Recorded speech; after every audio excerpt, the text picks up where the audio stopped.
जय श्री कृष्ण, राधे राधे। मैं आपका अपना भुवर यादव और आज बड़ी सौभाग्य की बात है कि थाईलैंड की धरती से गोरखपुर के रहने वाले हमारे बड़े भैया जो है राम आशीष यादव पड़वा वाले और हमारे बड़े भैया जो है मतलब ऋषि मुनि कुटिया जौनपुर की धरती से।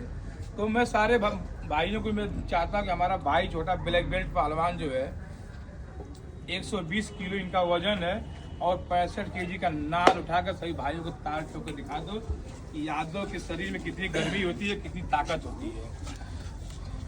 आओ उठाओ और मारो जो है। और आजमगढ़ जिले में इसका रिकॉर्ड कोई तोड़ नहीं पाया है। 20 बेर हमारा कोई रिकॉर्ड अभी तक तोड़ नहीं पाया है। 2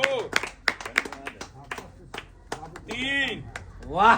और भुवर अखाड़ा खोलने का एक ही मकसद है कि जब यादव के लड़के लड़ेंगे भिड़ेंगे मजबूत होंगे तब फिर किसी का खड़े होंगे। कितनी गिराओगे? चलिए हो 6 मारे सब बना था ना। तो लड़ेंगे भिड़ेंगे तभी समाज के लिए खड़े रहेंगे जो है। और हम लोग का इतिहास ही रहा जुल्म के खिलाफ बोलने वाली हम लोग की आवाज लाठी गोजी